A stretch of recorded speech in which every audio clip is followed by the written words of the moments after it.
dans la dramaturgie de l'histoire des personnages comme Léon Gambetta, comme Georges Clemenceau, comme le général de Gaulle, qui ont quand même totalement changé le paysage et qui sont apparus, voilà, au-dessus des autres. Et moi, je montrais dans l'ouvrage sur les hommes providentiels à quel point de purs républicains, comme ceux que je viens évoquer, et même Pierre Mendès France, à un moment donné, par ce réflexe spontané des Français, par ce besoin d'avoir justement des figures surplombantes, appelons-les hommes providentiels ou sauveurs, sont apparus dans cette circonstance-là, alors qu'ils n'avaient rien demandé. Gambetta disait toujours, non mais ne m'applaudissez pas, applaudissez la République.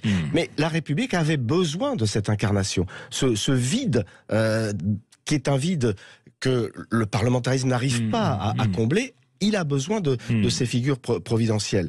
Donc, bon, Franck l'a très bien dit. On a eu des présidents de la République qui étaient, pour beaucoup, fascinés par cette figure monarchique. Je pense fondamentalement François Mitterrand, sa jeunesse, après l'Action française et autres, Croix de Feu surtout, plus l'Action française, l'explique en partie. Mais cette figure-là, parce qu'elle permet d'incarner justement la République, elle est essentielle dans notre histoire contemporaine. Et je le répète, nous l'avons peu à peu perdu. Nous l'avons perdu aussi parce que nous sommes dans des sociétés qui sont de plus en plus fracturées et qui ont perdu le sens du commun. Et du sacré aussi, est-ce que nous avons le sens du sacré, bien sûr. Et est-ce le que sens du sacré.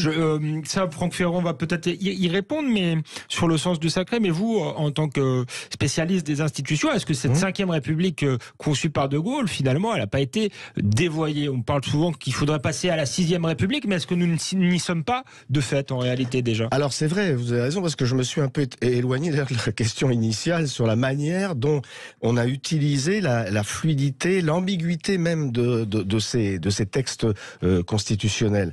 Évidemment, on s'est éloigné de l'origine, c'est-à-dire de ce couple, de cette différence, de cette frontière qui doit exister entre celui qui incarne et qui domine, celui qui incarne une forme de sacralité républicaine, et puis l'autre qui a, j'allais dire, les mains dans le cambouis, mais qui est un chef politique, un chef de majorité parlementaire,